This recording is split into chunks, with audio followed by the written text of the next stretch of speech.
Unlicensed activity is when an individual performs services that require a license when that person is not licensed by our department. Yes, unlicensed activity is a crime in the state of Florida. It is a misdemeanor. And after any storm damage or a declared state of emergency by the governor, that misdemeanor turns to a felony charge. When a homeowner hires an unlicensed contractor, they run the risk of somebody coming in that doesn't have the education, the experience, that possibly has a criminal background. Usually if a person is unlicensed, they aren't building the home to code. There's substandard work being performed, and most homeowners' insurance policies will not cover work that is performed by somebody unlicensed. Some of the red flags that a homeowner should be aware of is when a contractor is unable to provide a license number. When a contractor requests for cash payments instead of checks or other forms of payment, homeowners should be aware of being asked for all the money up front before any work is performed. And homeowners should be able to ask for references from that contractor. Any legitimate licensed contractor would be happy to give references of jobs that he's performed work at. Consumers can protect themselves first by verifying that license with our department. Also by going to the building department to see what licenses the individual holds on a local level. The consumer should also check for that license number on any advertisement, a business card, the work vehicle that shows up at their home, an invoice, a contract, whatever they receive in writing from the contractor should have a license number on it so that they can verify. And most oftentimes the contractor will carry a wallet size license so that the homeowner can be presented with that at the time of the contract. Unlicensed contractors like to prey on the elderly, the disabled, the gullible after storm damage. They like to come to your home and propose that they do work that you probably do not need to have done.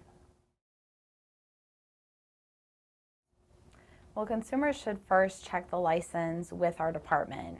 They can call our department, they can email us, they can use our new mobile app, they can check with their local building department as well.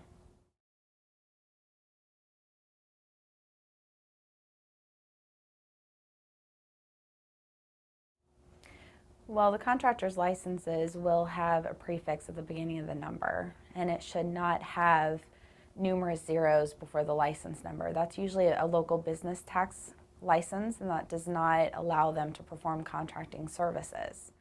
When verifying licenses, consumers should always check the license number, license date, name of qualifier, company name, and the expiration date.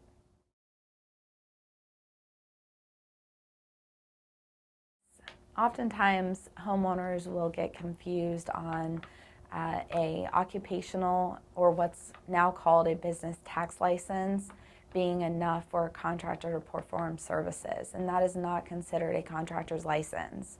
Also, the division of corporation does not constitute a contractor's license either. No. Almost every contractor, whether licensed or not, will use the terms licensed and insured. And that can take very different meanings. Licensed and insured does not mean anything unless you see a license number on that advertisement.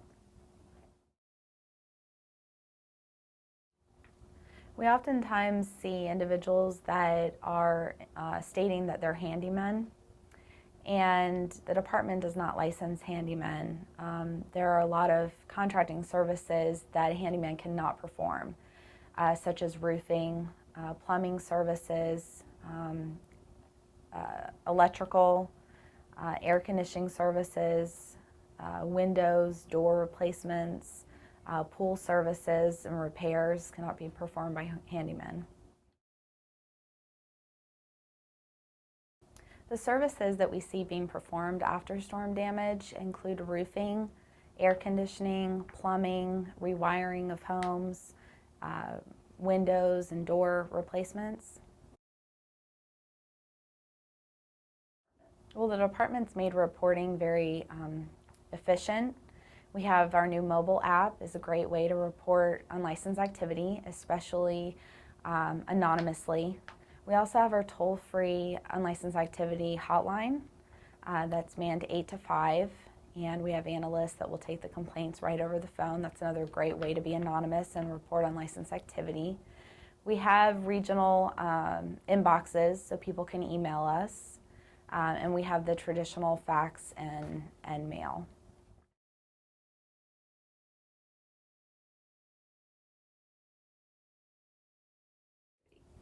The mobile app is a great way for consumers, and our license holders love using the mobile app. This is a very efficient way to report unlicensed activity on a go. All they have to do is snap a picture of the advertisement or individual that's performing the services, send it through the mobile app. It comes straight to our unlicensed activity email inbox, and we get these all day long. It's a great efficient way to get the complaint in quickly and handled quickly. The department takes unlicensed activity very seriously because it takes away business from those that are legit. It also, we see a lot of financial hardship when unlicensed contractors contract with homeowners. And not only that, but most oftentimes the work performed is shoddy work. The department combats unlicensed activity by handling unlicensed activity cases. We take them very seriously. We handle thousands each year. These unlicensed activity cases, we work closely with the local law enforcement and state attorney's office to have these criminally prosecuted. Our department also proactively looks for unlicensed activity. We do a lot of public outreach and speaking engagements. We do proactive sweeps where we go out into a community and look for unlicensed contractors. We also perform undercover sting operations with law enforcement that have been very successful in capturing dozens of unlicensed contractors each year. The department can take administrative action against an unlicensed contractor. We impose administrative fines, citations. We also issue notices to cease and desist, which is like a written warning to that individual, letting them know that the services that they're performing do require a license with our department. Our department also works hand in hand with local law enforcement and the state attorney's office to see about having them criminally prosecuted.